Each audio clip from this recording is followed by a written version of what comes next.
SIT അന്വേഷണത്തിനിടെ നിർണായകമായ തെളിവുകൾ നശിപ്പിച്ചു ഉണ്ണികൃഷ്ണൻ പോറ്റി. വീട്ടിലെ പരിശോധനയ്ക്ക് മുൻപ് രേഖകൾ കത്തിച്ചെന്നാണ് നിഗമനം. വീട്ടുവളപ്പിൽ തീയിട്ടതിന്റെ പാടുകളും കണ്ടെത്തി. പോറ്റിക്ക് കിട്ടിയ സ്വർണം പണമാക്കി റിയൽ എസ്റ്റേറ്റിൽ ഉപയോഗിച്ചുവെന്ന ലഭിച്ച സ്വർണത്തിന്റെ പങ്ക് വിറ്റെന്നും മൊഴി. വീട്ടിൽ നിന്ന് പണവും സ്വർണവും പിടിച്ചെടുത്തുവെന്നും വിവരങ്ങളുമായി ഹരിമോഹൻ ചേരുന്നുണ്ട്. ഹരി, നിർണായക വിവരങ്ങളാണ്.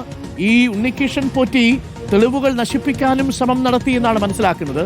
സ്ഥിരവരുമാനമില്ലാതെ ലക്ഷങ്ങളുടെ ഇടപാടുകൾ നടത്തിയ ഉണ്ണികൃഷ്ണൻ പോറ്റിയുടെ ഇടപാടുകളെക്കുറിച്ച് വ്യക്തമായ വിവരങ്ങളാണോ ഇപ്പോൾ ലഭ്യമാകുന്നത്? ഹരി,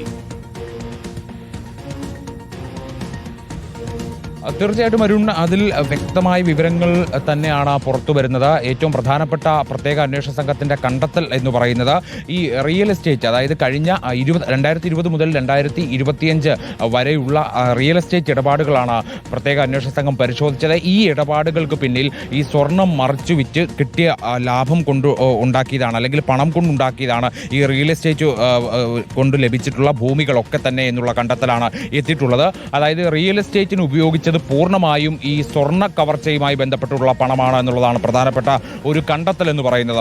അതായത് ഈ നേരത്തെ തന്നെ ഉണ്ണികൃഷ്ണൻ പോറ്റി പറഞ്ഞിരുന്നു, അതിൽ വൻ തുക അല്ലെങ്കിൽ വൻ രീതിയിലുള്ള സാമ്പത്തിക ലാഭമൊന്നും തനിക്ക് ലഭിച്ചില്ല. തനിക്ക് ആ സ്വർണത്തിന്റെ പങ്ക് മാത്രമാണ് ലഭിച്ചത്. ആ പങ്ക് നൽകിയിട്ടുള്ളത് ഈ കൽപേഷ് അടക്കമുള്ള ബംഗളൂരുവിലെ ഗൂഢാലോചന നടത്തിയ 5 അംഗ സംഘമാണ് എന്നുള്ളതാണ്. അപ്പോൾ തനിക്ക് ലഭിച്ച ഈ പങ്ക് താൻ വിറ്റു, അതായത് സ്വർണം വിറ്റു. ആ സ്വർണം വിറ്റ് കിട്ടിയ പണം ഉപയോഗിച്ചുകൊണ്ട് കഴിഞ്ഞ 5-6 വർഷക്കാലമായി അത് റിയൽ എസ്റ്റേറ്റിൽ ഉപയോഗിക്കുകയാണ്. അത് ഒരു തവണയല്ല, പല തവണയായി സ്വർണത്തിന്റെ പങ്ക് ലഭിച്ചിട്ടുണ്ട്. അത് 2019 മുതൽക്കാണ് ഇത്തരത്തിൽ ഈ പങ്ക് ലഭിച്ചു തുടങ്ങിയത്. അതായത് സ്വർണ്ണ കവർച്ച തുടങ്ങിയതും ആ സ്വർണത്തിന്റെ പങ്ക് ലഭിച്ചു തുടങ്ങിയതും ആ കാലഘട്ടം മുതലാണ്. അതിനുള്ള രേഖകൾ കൂടിയാണ് ഇപ്പോൾ SITയുടെ അന്വേഷണത്തിൽ കണ്ടെത്തിയിരിക്കുന്നത്. അതല്ലാതെ മറ്റൊരു സ്രോതസ്സും ഉണ്ണികൃഷ്ണൻ പോറ്റിയുടെ ഭൂമി ഇടപാടുകൾക്ക് പിന്നിലില്ല എന്നുള്ളതാണ് ഇപ്പോൾ ഒരു നിഗമനത്തിലേക്ക് എത്തിയിരിക്കുന്നത്. മാത്രമല്ല, കഴിഞ്ഞ ഒരു 3-4 വർഷക്കാലത്തിനിടയ്ക്ക് 30 കോടിയിലധികം രൂപയുടെ ഇടപാടുകൾ ഇയാൾ നടത്തിയിട്ടുണ്ട് എന്നുള്ള ഗുരുതരമായിട്ടുള്ള ഒരു കണ്ടെത്തൽ കൂടി നടത്തിയിട്ടുണ്ട്. അതൊരു ചെറിയ തുകയല്ല എന്നുള്ളത് കൊണ്ട് തന്നെ ഈ സ്വർണ്ണ കവർച്ച തന്നെയാകാം, അതായത് ഉണ്ണികൃഷ്ണൻ പോറ്റി നൽകിയിട്ടുള്ള മൊഴി പ്രകാരം സ്വർണ്ണ കവർച്ച തന്നെയാകാം അതിന് പിന്നിൽ എന്നുള്ള കാര്യം SIT ഏറെക്കുറെ ഉറപ്പിക്കുകയാണ്.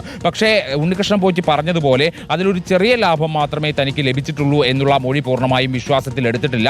അത് കാരണം അത്രത്തോളം കോടി രൂപയുടെ ഭൂമി ഇടപാടുകൾ നടത്തിയത് കൊണ്ട് തന്നെ അതൊരു ചെറിയ ലാഭമായിരിക്കില്ല, അല്ലെങ്കിൽ ചെറിയ പങ്കായിരിക്കില്ല ലഭിച്ചിട്ടുണ്ടാവുക എന്നുള്ളതാണ് പറയുന്നത്. മാത്രമല്ല, ഇന്നലെ പരിശോധനയ്ക്ക് വീട്ടിലേക്ക് പോകുന്ന സമയത്ത്, അല്ലെങ്കിൽ അവിടെ എത്തിയ സമയത്ത് തന്നെ ഈ SITക്ക് ഈ രേഖകളുമായി ബന്ധപ്പെട്ടുകൊണ്ട് ചില സംശയങ്ങൾ തോന്നിയിരുന്നു. അതായത് ഉണ്ണികൃഷ്ണൻ പോറ്റി നേരത്തെ പറഞ്ഞ കാര്യങ്ങളുമായി ചേർത്ത് വെച്ച് വായിക്കുമ്പോൾ എല്ലാ രേഖകളും അവിടെ ഉണ്ടായിരുന്നില്ല. ചില രേഖകൾ നശിപ്പിച്ചതടക്കമുള്ള, അല്ലെങ്കിൽ നശിപ്പിച്ചതായിട്ടുള്ള ചില തെളിവുകൾ വരെ അവിടെ നിന്ന് അന്വേഷണ സംഘത്തിന് ലഭിച്ചിട്ടുണ്ട്. അതുകൊണ്ട് തന്നെ അത് കേന്ദ്രീകരിച്ചുകൊണ്ടുള്ള അന്വേഷണം കൂടി മുന്നോട്ട് പോകും. എന്തായാലും ഉണ്ണികൃഷ്ണൻ പോറ്റിയെ വീണ്ടും ചോദ്യം ചെയ്തുകൊണ്ട് കൂടുതൽ കാര്യങ്ങൾ മനസ്സിലാക്കാനാണ് SIT ഉദ്ദേശിക്കുന്നത്. അരുൺ.